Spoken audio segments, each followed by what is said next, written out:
How's it? Welcome to another episode of Solution. We're still busy chipping our way through the steps, and today we're going to talk about Step 4. step 4. Okay, so the dreaded step 4. Like I kind of wish people wouldn't hype it that way. Like I get it. Like I think I get why there's a bit of a apprehension around tackling that step. But the reality is, and I mean, we'll expand upon this now. The reality is step 4, in my opinion, is the step where everything starts to change. Yeah, it is the biggest, for me it's the biggest step.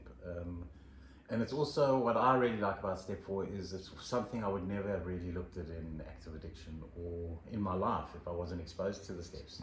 Looking at all my resentments, my fears, my harms done to others, where in the past I would have justified all my harms done to others, and sometimes still do. Yeah. I think even though I've done many step 4s in my life, have I rid myself of all my resentments, all my fears? Do I stop harming other people? I try my best not to, but I still harm people, and sometimes even I'm not aware that I'm harming people. But my resentments haven't completely left me. No. And a scary part for me is like in the past, in active addiction, if you hurt me or I was resentful to you about something, I would go out of my way to make your life a misery. I would really do terrible things to make you feel what I'm feeling. Yes. And that has changed a lot in recovery and looking at these steps and seeing my role that I played. Often I couldn't find that. Sometimes I still can't find it. And in some cases, you don't really play a role in those resentments. So step 4 is made a searching and fearless moral inventory of ourselves. Searching and fearless moral inventory of ourselves. For me, that's like looking at myself deeply and seeing where I have, what these resentments have done to me, what these fears have done to me, and what my resentments are to myself because of the harms I've done to others. I think a lot of people miss out on the biggest point of step 4, and that is looking at the resentment towards yourself and starting to try and forgive yourself for what you've done in the past. Yeah, look, I think the step 4 is about planting the seeds for all that stuff, right? So here's the other thing around step 4. I think, we're prompted to, so let's just backpedal a little bit, okay? So first of all, step 4 is 100% written work. It's not something I believe, I'm not one for doing much writing, I'll be honest, but I undoubtedly feel that step 4 is a process of writing down. It's written work. So that's the first thing. And there are what do you call these things? Step work, prompt sheets, whatever. There are guides available online for doing step 4. Yeah, so NA have a step working guide, which is intense. Yeah. Extremely helpful for someone coming into recovery for the first time. Yeah. Someone who has done recovery a lot, they kind of find it a bit repetitive. Yes. Cocaine Anonymous has a brilliant companion guide. Yeah. That does a comprehensive step 4. Yeah. It's probably the newest of all the fellowships step working. AA have one, which is also quite intense. But AA's way of doing the steps is basically reading the book, but also this is the first time if you're doing the AA steps that you're actually asked to pick up a pen. Look, I think the value in it being a written process is there's something cathartic in writing it out, and then I think something in your brain clicks. Yeah, well, I always love pen to paper. So when I do a step 4 with my sponsees, or when I've done a step 4 in the past, I always like writing it with a pen, because something happens in that process from your brain to your arm to your hand to the paper. Yeah. And there's something real in looking at it in your own handwriting and seeing like it in black and white, for lack of a better term, because here it is in black and white. Yeah. I mean, so the other value of doing the written thing was the man, and I think the first time you and I did step 4 together. Yeah, my first step 4 was with you. I can't remember. I'm pretty sure I would have. Like I emphasized the fact to do the columns in a particular way. Which I didn't do. Which I personally did. But I mean, I was admonished to do that, or encouraged to do it this way. So you get a whole bunch of columns, and it starts off with. Why is your sheet so tatty, bro? Because it was stuck inside one of the scooters. Okay, I'm just kidding. Anyway, so there's these columns, and the encouragement to me was that the columns get filled out, down, first all the columns down, and then work your way slowly across. And the reason, there's a reason, as I understand that for that, is that helps with the psychic shift. Because it starts off with, okay, make a list of all the people to whom I've had a resentment. Okay. And that list, I mean, like I thought, okay, great. I kind of missed the part where it says making a fearless and moral inventory of myself. Okay. so it's great. Like it like baits me into like doing this resentment towards everybody else. And I had a whack of them. I'm sure you did too. Yeah, I think my first step 1, I think there were like 70 resentments on that list. Right, yeah, okay, mine wasn't that much, but yeah, I mean, that's like if you think about going back to being a child, like, I mean, resentments towards family members, towards institutions, towards teachers at school, towards God. I mean, yeah, so that list can get quite long. Then so it invites us to make a list of all those people. The second column kind of like prompts us to unpack that a little bit. Why are we resentful? The cause. The cause. And you know, as you're going through the process, what the step's trying to do is help you get to a place of realization around the nature of these things. Like, what is it about my security that was threatened? Exactly. My emotional security, it could be even financial security, even my physical well-being. What about those things came under threat by what the interaction with these people were? So it's about understanding the dynamics. It's about becoming to understand these dynamics. So you just get to understand better. Yeah. So what was affected? Self-esteem, personal relationships, pocketbook, which is financial, emotional security, sexual relations, social, and where was my role, which is the tough part of step 4. Yeah, so I mean, the cool thing is like there's lots of tick boxes, right, which helps kind of like get through the process a little. It requires me to think about it, okay? So if I'm resentful at Joe Soap, I'm resentful because the interaction left me feeling like less than, or felt like belittled me in some way, shape or form.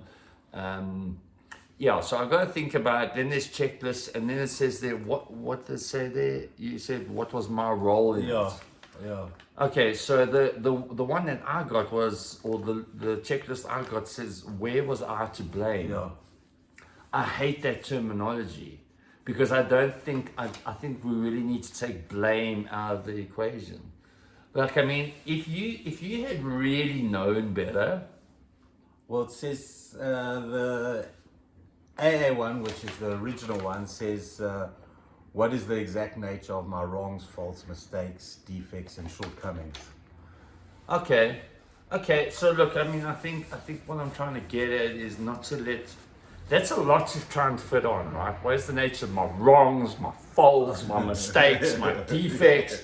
Like like when I just read that sentence, I feel a bit overwhelmed. I feel like I'm just one radically defect. Maybe that's why people run away and don't complete a step 4. Yeah. So I mean, I think I'm just kind of, maybe it's semantics, but I kind of just would encourage you to just maybe look at, like, reword it, like what is just acknowledging the part that I play? What is the That is role it. that I played in it, right? Part that I played in those resentments. Yeah. And make no mistake, there are resentments where you played no role. So if I look at my own sort of biggest resentment is to the people that abused me as a kid. I didn't have a role to play in that. I was like 6 years old. The biggest role I play in it is that, sorry about the dog barking, the biggest role I see now that I played in it is that I let that affect me for the rest of my life. Something that happened when I was 6 years old, that I relived that all this time, and it affected the way I saw the world. So dude, that's why I think it's so important to take blame out of it, because obviously there's in no way, shape or form in that example Exactly, were yeah. you to blame. Yeah. Obviously not. No. And I think in many of the resentments we have, like there's definitely many instances where we were a victim in some shape or form, yeah? And I think it's a bit whack to think that I was at fault in some way. But like you just said, okay, you then, without blame associated to No it, blame associated. you then carried that with you for the rest of your life. And my behavior was... Which is understandable, Yeah. right? But the point, so that's why I'm saying, what was my role? So you now, many years later, are sitting with this resentment, or were sitting with this resentment. I don't know where you're at with it now. I'm still sitting with that resentment, but like the negative charge around it has dissipated. Okay. This is Ziggy, for those of you who haven't met her. Yeah. She has no resentments to anyone. Well, none that we know. She loves everyone. Yeah. So look, I think that's the other key point there. I think you mentioned that the emotional trigger. Sorry, what was your wording? The charge. Yeah, the negative charge around that resentment has dissipated.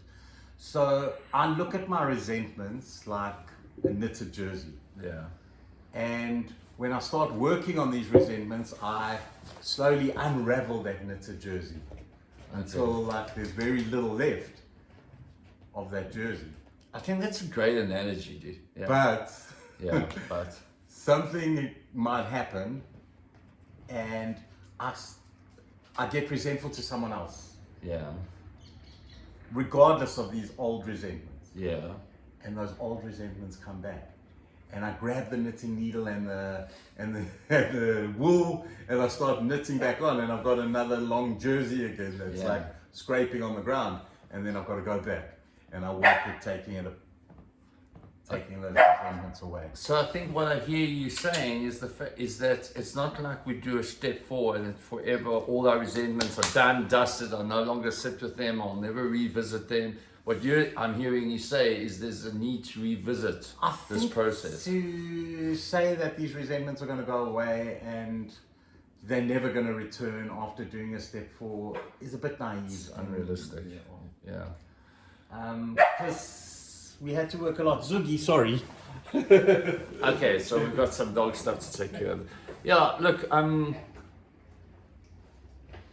I mean, just using that knitted jersey analogy, like once we do this, we have the whole list of resentments, and we realize that we have knitted unconsciously, totally understandably, this web, jersey if you like, this web of complex thought structures around what our reality or our position in life has been, and it often leads to a need, like the brain becomes overwhelmed. I think the brain becomes like not knowing how to deal with all this stuff, which is why it so often translates into a need to escape.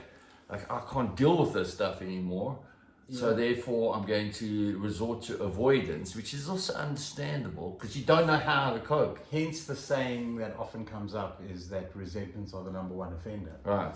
And I truly believe that. Like, Yeah. I truly believe that, like, a lot of my addiction revolved around my resentments towards people and not being able to deal with it.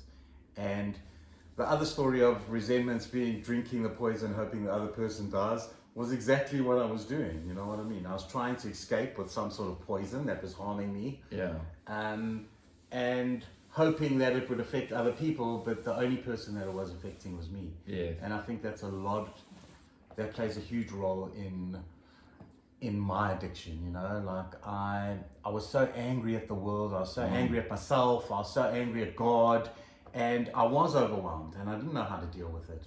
So the only way I could deal with it was escape. I mean, dude, like I think for most of us, a lot of the stuff started unfolding. You mentioned the abuse when you were a child, right? A lot of us had traumatic experiences in our developmental years where there is no ways we had the tools available at a time where we should have felt protected and nurtured and safe. We felt anything but, and we didn't have the tools in knowing how to deal with any of it, right? So this step is the beginning in a process of giving us those tools. It's inviting us to move away from a place of, I don't want to trigger anybody by saying this, but it's very easy to sit in a place of victimhood our entire lives. And yes, we have been at the receiving end of stuff. And yes, we were at some point probably a victim, but why? It feels like it's convenient in some way to stay there. It means like going, you see, I think what it really wants of us is going forward to just look at things in a slightly different way. Yeah. I think, you know, like self-pity and victimhood, we are victims, and self-pity is sometimes necessary, I believe. I just don't believe it's a good place to live. Yeah, but like set up shop. Yeah, okay, so something happened. I am at the receiving end of that. Yes, so I'm a victim. Yes, I have every right to feel a measure of self-pity. I think that's a normal human condition. But at what point do I let it go? Yeah. Like, because as long as I'm sitting in that, especially when it's not just one, like if I'm sitting with, in your case, 70 odd of them, like as long as I'm sitting in that, like ultimately it's to my own detriment, yeah. Yeah, definitely, because I'm getting sicker and sicker. Like, I truly believe that these resentments make us and keep us sick. Yeah. And the fearless part of looking at it is to being like completely honest. Yeah. Digging deep, searching. Yeah. The moral part is a bit difficult because like it's early recovery for me when I reach step 4, and I haven't really figured out my values and morals to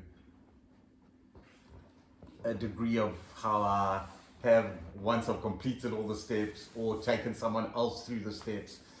Also, that happens with me when I take someone else through the steps and we do a step 5. And sometimes something comes up in their step 4, which I'm like, oh, fuck. Sorry, I'm still resentful to these people. Yeah. You know? Yeah. I've got the exact same resentment. Yeah. So look, I mean, we've touched on resentments. That's the one aspect of step 4. The other invitation is to look at our fears, because fears can also be massively debilitating. Yeah. Right? Like even doing this step. So it says a fearless and a searching, i.e., like a real intent to look deeply within ourselves, and fearless. Now, fearless, which is touches on the spiritual principle of this step, right? Fearless does not mean that we. So there's an invitation to courage to embark on this step, right? Exactly that. And so to be fearless, that I don't think means that we enter into the step without having any fear. Yeah. I mean, I think the invitation is to take on courage and go through this process in spite of the fear. Yeah. Yeah. Exactly. I don't want to get too much into that because we'll talk about that when we talk about courage. But yeah, okay, so the resentments, we're asked to look at resentments, we're asked to look at fears, we're asked to look at our sexual conduct. Well, yeah, some people like to do that, but also harms done to others. Harms done to others. Which will fall under the sexual... I mean, look, I am very guilty of, so for me, I had like abandonment issues. I felt the need to really try and connect with people or whatever. And I found sex was a way, because it's so intimate. I think sex was a tool for me to try and look for that thing that I'd always been missing. Well, I also think it's another form of escape. Well, yeah, there's that too. And also, you know, if I'm feeling down about myself, I look for things outside myself to feel better. Yeah. And one of those things is like sex. Yeah. Look, the thing about sex is there's typically two or more, but typically two people involved. and in my there is definitely an element, if not a huge element, of exploitation. Yeah. That taking advantage of people. Taking advantage of people. And so, yeah, it's important that I look at that stuff. And so, look, I mean, it's quite easy. So now this is all step 4. The next step, which I don't want to get into here, starts becoming about unpacking this stuff, right? So step 4 can leave us sitting with like an element of shame associated with it. That's why there's steps to come after this. If you're sitting with a little bit, look, the other fear around doing the step, I think, is like, what happens if anybody sees the stuff? What happens if I write all this stuff down and somebody takes a look at this, which is quite personal. Yeah. So I mean, I think the encouragement is not so much to keep it secret, but to keep it safe. Yeah. Like, you know, a lot of people burn it. Yeah, I did my first house burns. I mean, I'm not sure, because it comes into play when I'm writing down my amends lists. So it's useful to, in some opinions, hold on to I it. don't think it's the right thing to do to burn it personally.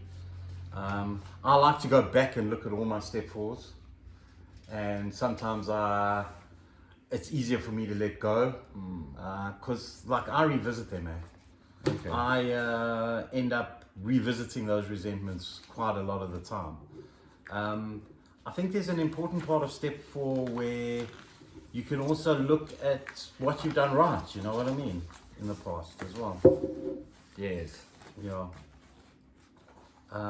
Like some of the good characters about you and some of the good parts about you. I think it's important to look at that when you do a step 4. So it's not all just doom and gloom and like I'm to blame for everything, and, you know. So, yeah, I think that's super important. So in this, in these sheets that you downloaded, there is also a prompt sheet to help me explore defects of character a little bit broader. Like, so I remember when I first saw that, you might not get this in whichever process you're doing it, but I remember in my process trying to tick off the character traits that I could relate to, that I could identify with. Like, I had 3 or 4 A4 pages of character defects, and it really left me feeling like I'm quite a broken individual. A horrible. Yes. Yes. A little bit later, when I did step 6, I was like shown how to narrow that down into some key points, which made it easier to manage. Yeah, like if you look at all those, I really don't like the word defect of character. Character traits. Yeah, character traits. If I could tick like every single one of those on the list. And I mean, so look, we often talk about these character traits as something being unique to addicts. Here's the thing. In my observation of the world, these are human character traits that maybe as addicts we like took to another level. But like, I think we all sit with these behavioral traits, and I think that's why this process, I think, is so beautiful. Like, well, the big book goes into the 7 deadly sins in a way. Yeah. I don't really know them so well. Gluttony, greed, Lust. That looks at all of those. Sloth. Anyway, all those kind of like, I think it's to just put it down simply, there are certainly behavioral traits that everyone has, which is kind of do not result in optimal living. And just to keep those in check, be aware of them first and foremost. Yeah. Because when I have that awareness, and I'm working with mindfulness, I can see when they crop up. Yeah. And if I want to hold on to them, I think I'm allowed to. Yeah. If it serves me in some way, shape. I think it's the acting out on them is the dangerous place. Yeah. So if I'm aware of them, the chances of me acting out on them are slimmer. Or slimmer. Yeah. Okay. All right. So have we summed up step 4 sufficiently? I think we could talk on this for the whole day. As with any step, yeah. But I think we've summed it up. There's just one thing. I've got a story, and I might get the numbers wrong, that I just want to share with the guys and girls. So if you have 47,800 Rand in your bank account. Do I need the calculator? No. Okay. 47,800 Rand in your bank account. And someone steals 10 Rand. Do you notice? I don't know if this is a trick question. It's not a trick question, but Okay. do you notice? You don't really Probably notice. not, no. You know what I mean? The bank charges are more than 10 Rand for most. Yes. Okay. You know, so you don't really notice. But so they're 47,800 seconds in a day. If someone steals 10 of them, why do you let it affect your whole day? And that's sometimes how I see resentments. Like 10 seconds of the day gets affected, and I'm like, hold on to that the whole day, or sometimes the whole week, and sometimes for 30 years. Sure. That's quite a way of putting it, dude. Yeah. Thank you for that. Sure. Are we now I sufficiently... think we're now sufficient. Okay, so I hope this has helped. If you have some experience around step 4 that you feel you'd like to share, please do hit us up in the comments. I just want to, look, I think I'd like to just part with this thought, right? Like, if you are feeling like this reluctance to get into step 4, we've seen it many times. Like, there's this like dance around steps 1, 2, and 3. Yeah. A lot of people just don't get around to doing this step. My overriding kind of like feeling around step 4 is this is a step of liberation. Yeah, exactly. This is where the freedom starts to happen. Yeah. So once you're on the other side of it and you experience what you get out of step 4, if you knew that was on the end of it, I think maybe you might be a bit more enthusiastic about getting into step 4. Maybe that's a bit of a stretch. All I'm trying to say is, at this stage, there's no need to like get yourself. At no stage is there a need to get yourself into a tiz about doing any of the steps. Like, this is your own personal process. It's about unpacking a lot of stuff that no one's ever helped you to unpack. Yeah. It's a good thing. It's a beautiful thing. I remember someone said to me, "What are you so afraid of? What's really scaring you about doing this step?" And I think the thing that scares me the most about doing this step is the truth. So why is that scary? Yeah, exactly. I mean, is it not because I have to take... Is it not an element of having to take ownership and to take stock? Why is that scary? Yeah. It shouldn't be scary. Well, I mean, look, there are some stuff, there are some things that have happened to people that is highly, highly traumatic, right? Yeah. And maybe revisiting that is Triggering. is very unpleasant. Yeah. So maybe there's some of that. And I think, look, again, no one's forcing you to put everything down that you're not you're not ready to look at. Yeah. Like, if it's too much for you, don't like not do it at all. Leave that thing. Yeah. Like, even if you do a limited step 4 in the beginning and progress to do in my opinion, it's always limited, dude. Like in the early days, you'll think quite thoroughly about all the people, but in my experience, like, there's always people that crop up later on that you just didn't think of, right? Yeah. that you forget about. So, you do your best with this process. No one's going to give you marks at the end of it, whether you did it great or whether you didn't. I mean, your sponsor, if you will, might like prompt you to go a little bit deeper, but ultimately do your best, and that's all there is to it. Yeah. Exactly. Okay, so if you like this video, give us a thumbs up. Never a thumbs down, no. Subscribe if you see fit. That would really help us out. And we're going to move on to exploring the spiritual principle of step 4, which is Courage. courage. See you there.